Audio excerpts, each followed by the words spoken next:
दिल्ली में बच्चों और महिलाओं के लिए नए साल यानी 1 जनवरी 2026 के 15 दिन बेहद डरावने साबित हुए।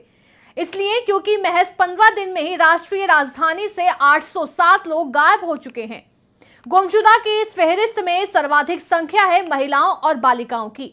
इसके बाद नंबर आता है पुरुषों और लड़कों का।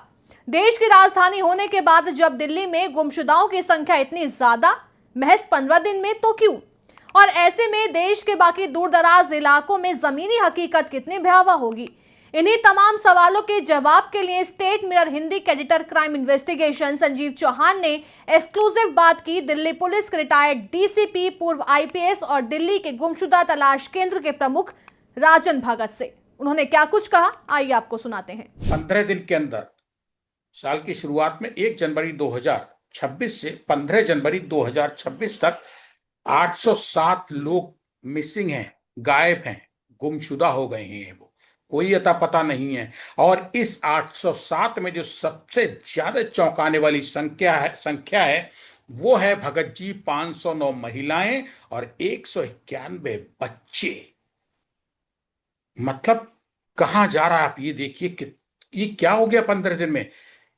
ये तो बिल्कुल ऐसा लग रहा है जैसे कि अमेरिका में जेफरीन एपस्टीन वाला मामला खोला हुआ, बवाल मचा है, जिसने दुनिया हिला रखी। बच्चे, महिलाएं कहाँ जा रही हैं, क्या हो रहा? दिल्ली पुलिस का गुमशुदा तलाश केंद्र राजन भगत जी कहाँ है, जो आपने बहुत करीब से जिया, जो 1951-52 से था। गुमशुदा तलाश केंद्र क्या कर रहा है? ये जो आप खबर बता रहे हैं, इसमें 800 से ज्यादा 15 दिन के अंदर गुमे, ये इतनी भ्रामक नहीं है। ये तो एक आपका हेडलाइन भ्रामक कर रहा है इसको। इसमें जो मेन सोचने वाली बात है वो बच्चों की जो गुमशुदगी है, वो एक सीरियस बात है और उसको बड़े ध्यान से और बड़े शिद्दत से उसकी खोज होनी चाहिए।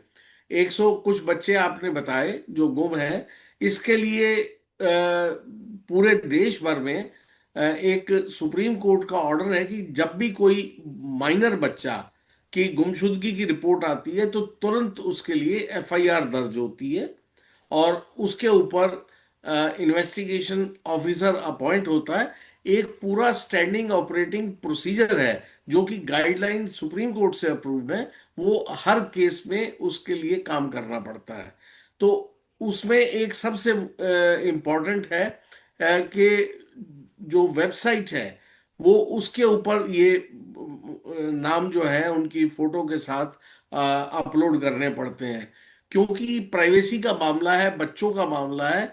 तो पहले पेरेंट्स से परमिशन ली जाती है और फोटो लेके तब अपलोड की जाती है कि उनके बच्चों की फोटो लगाई जा सके।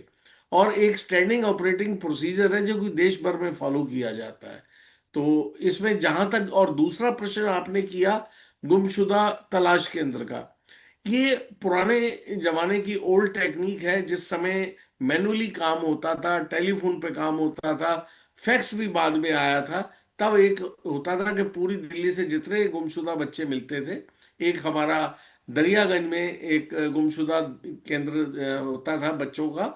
वो दिल्ली के अंदर एक ही काम करता था और पूरी दिल्ली में उस वक्त जितने भी बच्चे एक दिन में गुम हुए वो इकट्ठे वहां पे सब ढूंढने वाले भी वहां पहुंचते थे और गुम होने वाले भी थाने से वहीं पहुंचाए जाते थे और उस बाद उसका मिलान होके फिर वो आगे कार्रवाई होती थी।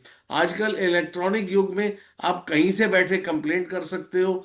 मोबाइल पे, व्हाट्सएप पे फोटो सर्कुलेट हो जाती है, पूरा प्रोसीजर चल जाता है और 1 मिनट में जब अपलोड होते ही पूरे देश भर में उसको देखा जा सकता है। तो अब तकनीक की मदद ली जाती है और अब तकनीक के अंदर कुछ और सुधार और जो काम हो सकते हैं वो एक अलग विषय है, लेकिन इसके अंदर जो बच्चों के लिए है वो एक जरूर मैं समझता हूं कि उस पर काम हो रहा होगा। राजन भगत जी, सन 1990, 91, 92 के आसपास की बात बता रहा हूं। आप भी उस टाइम दिल्ली पुलिस मुख्यालय में बैठने लगे थे, सर्विस में आ गए थे दिल्ली पुलिस में, और मैं भी पत्रकार बन चुका था।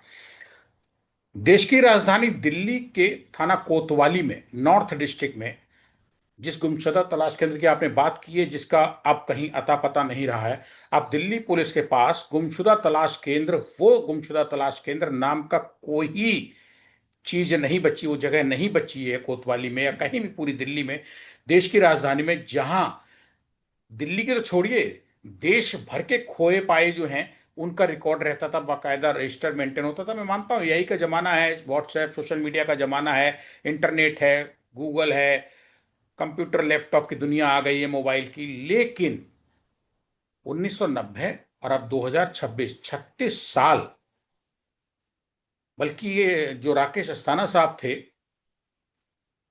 पुलिस कमिश्नर, कुछ 1 साल के लिए बनाए गए थे, उन्होंने आके वो गुमशुदा तलाश केंद्र खत्म कर दिया और उसको एक रोहिणी में कोई जगह एक दे दी कि एंटी किडनैपिंग सेल के एक आदमी को बिठाया गया। तो anti kidnapping cell, Bhagat ji, एक अलग काम है, लेकिन देश में गांव देहात दूर दराज का आदमी भी ये कहता कि दिल्ली चले जाओ, कोतवाली में चले जाना, वहां गुमशुदा तलाश केंद्र है।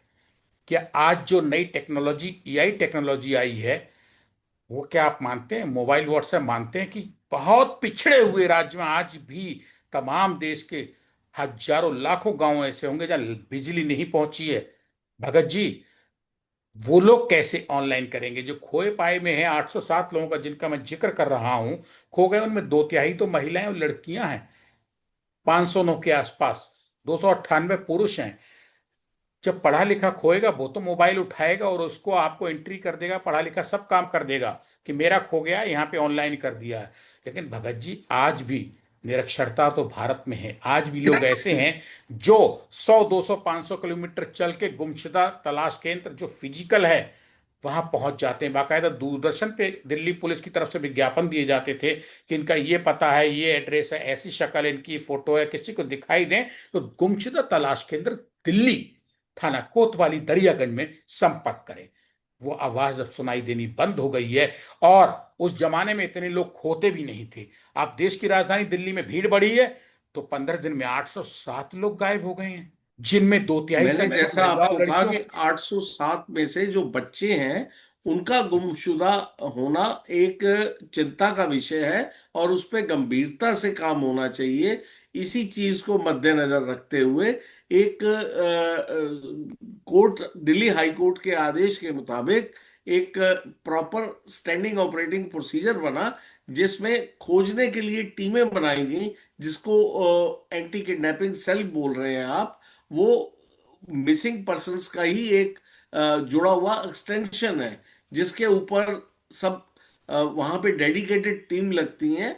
जितनी एफआईआर होती हैं ये सब वेबसाइट पे जब अपलोड हो जाती हैं, उनकी फोटो अपलोड हो जाती हैं, उनके पर्टिकुलर्स अपलोड हो जाते हैं, वो हर जगह से विजिबल होती हैं और उसकी जानकारी देश भर के थानों में पहुंच जाती है। इसके अलावा रेलवे स्टेशन, बस अड्डा और इन सब जगहों पे भी इनकी फोटोज डिस्प्ले होती हैं। जहां पे कोई आता जाता, चाहे वो गरीब आदमी जो बाहर से आ रहा है, वो उनको वहीं का वहीं मिल जाता है। और वो अगर किसी भी थाने में चले जाते हैं, हर थाने में वो कंप्यूटर लगा हुआ है, खोल के वेबसाइट को उसके बाद एक फोटो जो है वो दिखाने का स्पेशल प्रोविजन है और उसको दिखा के उसकी तसल्ली बख्श उसको जो बताया जाता है। राजन जी, दिल्ली पुलिस का ऐतिहासिक गुमशुदा तलाश केंद्र जमींदोज कर दिया गया, फाइलों में दफन कर दिया गया और उसकी जगह सोशल मीडिया ने, आज की मौजूदा जो एआई सेवाएं हैं, उसने नहीं, ले ली है। सोशल मीडिया नहीं, आप मेरी बात को समझिए। एक डेडिकेटेड डेटाबेस वेबसाइट के साथ जो मैनुअली रजिस्टर में एंट्रियां होती थी, वो अब एक प्रॉपर प्रोग्राम में एंट्रियां होती हैं और उसके अंदर व्यू प्रोविजन है। फोटो जो बजाय एक एक फाइल जैसे खोल के दिखाने के, अब वो प्रॉपर एक के बाद एक नेक्स्ट नेक्स्ट करके, और उसके अंदर ये प्रोविजन है, एज, फीचर्स, फिजिकल फीचर्स और दूसरे कपड़े क्या पहने हुए और कई पैरामीटर्स हैं जिन पे शॉर्ट लिस्ट करके रेलेवेंट फोटोएं देखी जा सके। वरना हजारों में मैन्युअली ढूंढना, बहुत लिंक करना मुश्किल होता था, जो अब काम को आसान कर दिया गया है। राजन भगत जी, आपको बहुत कुछ पता है, मुझसे ज्यादा दिल्ली पुलिस के बारे में पता है। मुझे तो 36 37 साल देखते हो गए आप, उससे पहले आपने पूरी नौकरी की है, 5 6 8 साल आप पुराने ही होंगे अनुभव में पुलिस को। मैं तो रिपोर्टिंग में रहा हूं और आपने पुलिस की नौकरी को जिया है, दिल्ली पुलिस को। भगत जी, 15 दिन के अंदर 191 बच्चे देश की राजधानी दिल्ली से गायब हो जाना, औसतन रोजाना 13 बच्चों की मिसिंग घरों से दिल्ली में, क्या ये चिंता का विषय है, आप मानते हैं, या ये भीड़ का हिस्सा है? इसमें दोनों ही बात है। चिंता का विषय तो एक बच्चे के गुमना भी है, और 161 का भी गुमना उतना ही चिंता का विषय है जितना एक बच्चे के गुमने का है। जिसका बच्चा गुमता है उससे पूछो, उसको पता होता है कि वो दर दर की ठोकरें कैसे खाता है। और आप जो जिस वक्त चीख पुकार होती है माँ की, वो आप सुन भी नहीं सकते, ऐसी होती है जिसका बच्चा गुमा होता है। और मैंने उसको अनुभव किया है और प्रैक्टिकली देखा। जब वो आते थे, वो गुमशुदा केंद्र जो है, किसी टाइम पे मैं, वो मेरी सुपरविजन में रहा है, मैं उसमें भी पूरा मेरा भाग था। और अदरवाइज ऑल्सो एंटी किडनैपिंग में भी मैंने काम किया है। और मैंने पूरी नज़दीकी से देखा है। ये आपकी बात को मैं नहीं कोई चैलेंज कर रहा, लेकिन काम करने के तरीके में समय के अनुसार बढ़ोतरी की जाती है। और जब वॉल्यूम बढ़ता है, जनसंख्या बढ़ती है, उस हिसाब से वॉल्यूम बढ़ा इसके काम का, तो उसके हिसाब से टेक्नोलॉजी का इस्तेमाल करके उसको सही आपको रिजल्ट निकालने के लिए काम भी करना पड़ता है। तो ये उसका एक हिस्सा है। और जो मैनुअल काम होता था, अब वो इलेक्ट्रॉनिकली और टेक्नोलॉजी की मदद से किया जाता है। और रही बात बच्चों के गुमने की, इसका एक खाली केवल ही पुलिस ही नहीं, सोशल वेलफेयर डिपार्टमेंट भी है, जिसको इनके काउज का देखते हुए करना है। और जो चिल्ड्रन होम है, वो उनके अंडर आते हैं। और चिल्ड्रन होम्स को भी कनेक्ट करने की बात चल रही है। और उनकी उसमें बच्चे कहाँ कितने जमा हुए। और एक ऐसा होता है, जो बच्चा यहाँ दिल्ली से गुम होता है, वो जाके चेन्नई में मिलता है। जो त्रिवेंद्रपुरम से गुम होता है, वो जाके आपको जम्मू में मिलता है। तो ये हिंदुस्तान के अंदर गाड़ी के अंदर बैठ के जो गलती से चले गए, जानबूझ के चले गए, या पहले चले गए और वो बिछड़ गए, या कोई गैंग है, या जो भी है, मतलब कहने का कि ऐसा नहीं है कि दिल्ली के बच्चे दिल्ली में ही घूम रहे होंगे। ये कहीं भी पूरे देश में जा सकते हैं। तो इसीलिए, और जो बाहर से गुम होते हैं, बंगाल से गुम हुए, असम से गुम हुए, वो दिल्ली में पाए जाते हैं। तो इसलिए जो इनके हॉटस्पॉट्स हैं, उन पे नजर रखना, उन पे बात करना, और गुमशुदा बच्चों के ऊपर सिलसिलेवार तरीके से काम करना, दोनों अलग अलग चीजें हैं। और जहां तक ये गुमशुदगी की बात है, कुछ तो दिल्ली में गुमशुदा बच्चों का कारण एक और भी है। इस पीरियड में जिस तरह से आपने बताया, जो माइग्रेटेड लेबर आती है, उनके बच्चे भी बहुत घूमते हैं, क्योंकि उनको दिल्ली की सड़कों का आसपास पता नहीं होता। तो वो माँ बाप काम में बेचारे व्यस्त होते हैं अपनी दिहाड़ी कमाने में, तो उनके बच्चे भी गुम जाते हैं। तो और उनको पास कोई ये भी नहीं बता पाते कि वो किस जगह पे थे, उनका नाम क्या है, बाप का नाम क्या है। और बहुत से बच्चे ऐसे हैं कि उनको अपना होम टाउन पता होता है, होम विलेज पता होता है। तो वो पूछते पाछते धक्के खा के, वो उनके माँ बाप यहाँ रिपोर्ट लिखाते हैं और वो घर पहुंचे होते हैं। ये मेरा पुराने एक्सपीरियंस की बात बता रहा हूँ।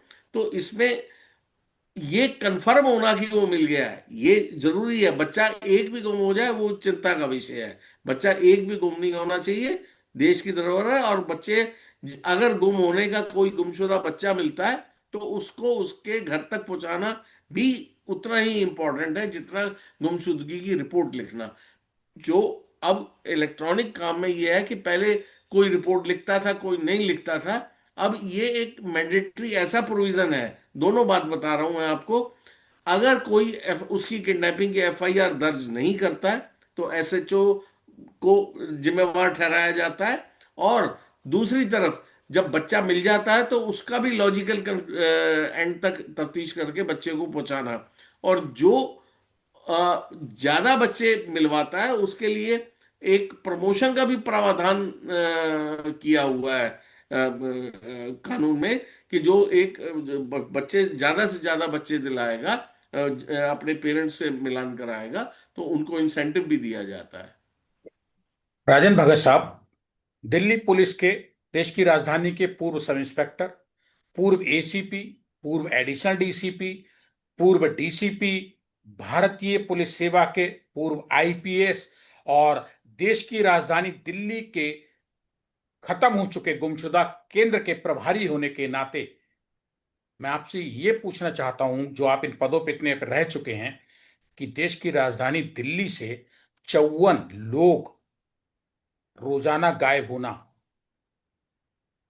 1 जनवरी से 26 से और 15 जनवरी 26 तक 15 दिन में 807 लोगों का गायब होना, इसको अगर आप कैलकुलेशन करें, गुणा गणित, तो 54 लोग रोज गायब हुए हैं इस 15 दिन में। 572 लोग अब भी जो है, मतलब 191 बच्चे इनमें शामिल हैं। 2/3 संख्या अगर महिला और लड़कियों की है, तो ये क्या देश की राजधानी के लिए, दिल्ली पुलिस के लिए चिंता का विषय है या नहीं? एक तो ये है। दूसरा सवाल, आपने कहा था कि एसएचओ की भी जिम्मेदारी बनती है। क्या एसएचओ के लिए इस मामले में कोई कार्रवाई है? कभी कोई आपने किसी एसएचओ को, अपनी 40 साल की पुलिस सेवा में आईपीएस बनने तक, थानेदार से लेके, आपने ये कार्रवाई होती देखी कि कोई बच्चा गुम रहा और 5 साल बाद तक वो गुम रहा और एसएचओ वहां से 5 गुजर गए, नौकरी पूरी करके किसी एसएचओ को सस्पेंड कर दिया गया इसलिए कि 1 महीने के अंदर वो बच्चा नहीं ला पाया ढूंढ के? आपने पूरी नौकरी में 40 साल की किसी एसएचओ को सस्पेंड होते देखा दिल्ली में, सिर्फ बच्चा गुमशुदा ना ढूंढ के ला पाने पे?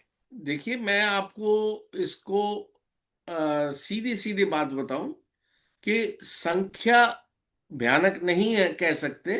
इसको एनालाइज कीजिए, कौन गुम है, कैसा गुम है, हर तरह का बीच में इसके अंदर ब्रेकअप होता है। कुछ ऐसा होता है जो अलॉटमेंट होती है, खुद गए होते हैं बच्चे, और बड़े बच्चे जो मतलब अब 15 से लेके आप 20-22 साल तक के बच्चों को देखो गुमशुदगी। और कुछ ऐसे हैं कि जो ओल्ड एज में है, डायमेंशिया की वजह से घर से बिछड़ गए और आगे निकल गए। तो इसमें एनालाइज तो करके देखने की जरूरत है। 1 मिनट मैं सर पूरा कर लूं कि जी। ये उसके अंदर से उसको देखने के बाद जो उसके अंदर चिंताजनक, एक बच्चा गुमना भी चिंता का विषय है, और जिसके इलाके से गुमा है उसकी भी उतनी ही जिम्मेवारी है ढूंढ के लाना। लेकिन आप जो सस्पेंड कर रहे हैं वो ये है कि अगर ड्यू डिलीजेंस नहीं किया, उसने कमी छोड़ दी, एफआईआर रजिस्टर नहीं की, या उसको कोई इतला मिली और उसने उस पर काम नहीं किया, तभी तो कोई एक्शन होगा। बकायदा एक्शन होता है, ऐसी बात नहीं। लेकिन सतर्क हैं लोग, अब जागरूक हैं। वो जमाने गए जब कार्रवाई करनी पड़ती थी, अब ये बहुत सेंसिटिव मैटर है, इस पे सब काम करते हैं। राजन भगत जी, गुमशुदा किन कैटेगरी में हुए, किन हालातों में हुए, किन परिस्थितियों में ये कौन लोग हुए, ये सब तफ्तीश के विषय हैं, पुलिस या जांच पड़ताल के। निकल के आ जाए, मिले, पूछें उनको। लेकिन फिलहाल जो गायब है वो तो संख्या 807 है। अभी संख्या 807 15 दिन में दिल्ली से गायब होने वालों की ही करक रही है और करकनी चाहिए, जिनमें की आप महिलाएं इनको और। जब आप चेक करने जाएंगे तो इनमें से बहुत से मिल चुके होंगे ऑलरेडी। वो आप संख्या साथ लाएं, तो तभी एनालाइज करके इसको हम ठीक कर पाएंगे। अच्छा, अब भगत जी एक चीज और आती है कि सेंट्रलाइज हो गया, सब कुछ है। पहले इतनी सुविधाएं नहीं थी, अब इतनी सुविधाएं हो गई हैं भाई। सुविधाएं हो गई, ऑनलाइन रजिस्ट्रेशन होने लगा, ऑनलाइन टेक्नोलॉजी सब हो कर गई रहे ना। हैं। हाँ, तो टेक्निक मिल गई। अब टेक्निक मिल गई तो रजिस्ट्रेशन ज्यादा होने लगे, मैं आपकी बात मानता हूं। लेकिन भगत जी, कभी अगर किसी गुमशुदगी के मामले में किसी एसएचओ के खिलाफ अगर दिल्ली में कार्रवाई हुई होगी सन 90 से ये आप 2026 तक? मैं मेरे को अब कई साल हो गए रिटायर हुए, सिटिंग पीआरओ से आप पूछ के और ये निकलवा सकते हैं, और बिल्कुल मिली होगी। मैं इस बात पे अब ज्यादा प्रकाश नहीं डाल सकता। और आप क्या कहना चाहते हो? चलो, आप जो कहना चाहते हो, क्या ये नंबर आप गंभीर नहीं, मानते हो, मैंने ये 807? आपको पहले बता दिया कि बच्चा एक भी गुम होना चिंता का विषय है, और जो गुम हुए हैं उनके ऊपर प्रॉपर कार्रवाई एज पर एसओपी होनी चाहिए। पुलिस की जिम्मेवारी इतनी है। बाकी जो समाज की जिम्मेवारी, सामाजिक संस्थाओं की जिम्मेवारी, सोशल वेलफेयर की जिम्मेवारी, सब अगर ठीक से काम करें तो इसमें जो बिल्कुल ऐसे गुम हुए हैं जो किसी क्रिमिनल गैंग या किसी उसी की वजह से, वो सबसे बड़ा काम है, उसकी तफ्तीश पुलिस को करनी चाहिए। बाकी गुम होना कोई की फिगर जो है लेके भ्रामक नहीं होना चाहिए। राजन जी, एक चलते चलते अंतिम सवाल, क्या दिल्ली पुलिस के पास या किसी भी स्टेट पुलिस, दिल्ली देश की राजधानी इसलिए दिल्ली पे बात करेंगे हम लोग, ये बच्चों की और मिशन की जितनी हो रही बात ये दिल्ली पे हो रही है, क्या दिल्ली पुलिस के पास कोई ऐसा सेंट्रलाइज सिस्टम है कि यहाँ गुम हुए बच्चों के बारे में अगर Chennai police, Karnataka, Kerala police, Maharashtra police, Uttar Pradesh police कहीं बैठ के अगर जानकारी लेना चाहे कि ये मिसिंग है, वहां बच्चा मिला, तो वो तुरंत उनको मिल जाएगा, ऐसा कोई एक आप कॉमन वेबसाइट पे प्लेटफॉर्म? जाइए, सब वेबसाइट पे जाइए, ऑल इंडिया वेबसाइट है।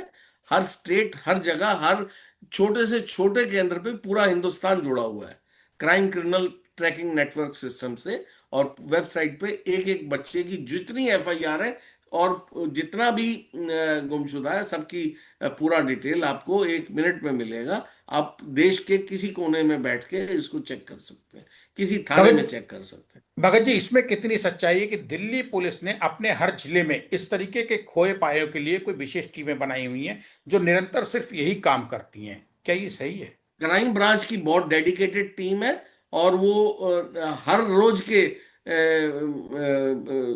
ऐसे है बच्चे रिकवर करते हैं और उनका आंकड़ा सैकड़ों में है पूरे साल का, जो कि एक एक आदमी उनका रिकवर करता है। आउट ऑफ टर्न प्रमोशनें मिलती हैं। बाकी हर डिस्ट्रिक्ट में भी एंटी किडनैपिंग सेल है। शुक्रिया। स्टेटमेंट हिंदी से संदीप चौहान के साथ बात करने के लिए नमस्कार। राजन भगत जी, धन्यवाद, बहुत बहुत शुक्रिया।